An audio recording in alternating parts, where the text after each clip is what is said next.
Last June 7 is a celebration ng aking apo na ikalimang buwan niya. Tapos, siyempre, ang aming kinaugalian na mag-celebrate kami, magpasalamat ni Lord na nag-5th month na siya. So, po yung tagaluto nila. Tapos, nagpatulong ako sa katulong ng aking anak. So, siya lang nag-prepare ng siya lang mag-slice ng mga kakailanganin ko sa pagluluto. Siya ang, kumbaga sa nag-mess and plus. Yun ang aking, tapos nagluto ako ng pansit na sutanghon, tapos yung pork steak, tapos nagluto ako ng chicken fillet. Yan lang po ang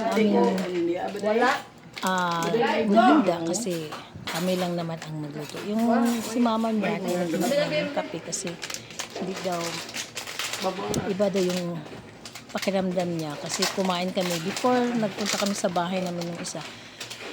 Kumain kami ng isang karinderya na hindi yata niya nagustuhan kasi hindi mainit yung mga pagkain. So yan, pinakain ko siya ng bread, tapos gano'n.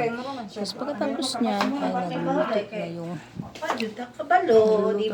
pansit kasi yun ang inuuna ko. Kasi hindi pa nga daw sila nag-amusal yung anak ko kasi galing sila sa kanilang tinitirahan dito sa tapos yan, sabi ko, madaliin mo na yan kasi hindi pwedeng mag-slice dyan kasi para naman matapos yung ating niluluto. So, ayan, napapasalamat ako dahil na ubusin ko ay tapos na. Kulang na lang ito is yung salamin. Kasi pagka malagyan itong grills ng salamin ay papasok na lang. So, nilagyan namin ng grills.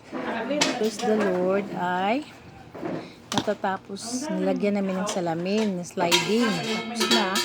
And then, pasalamat ako ni Lord na nagkapano ay natatapos din, no?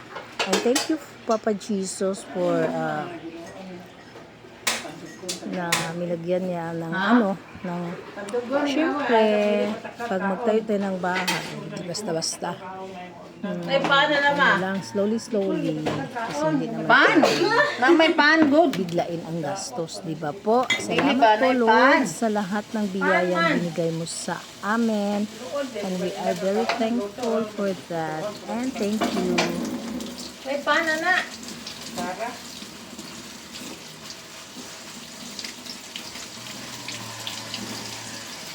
Pwede kung manok, guys.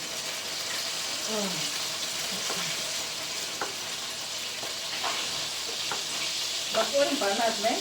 Oo. Hindi pasal na. Expire nga mahal. Expire nga mahal, gali na. Japanese man na. Mahal kayo na ito, 90. Ay, register sana.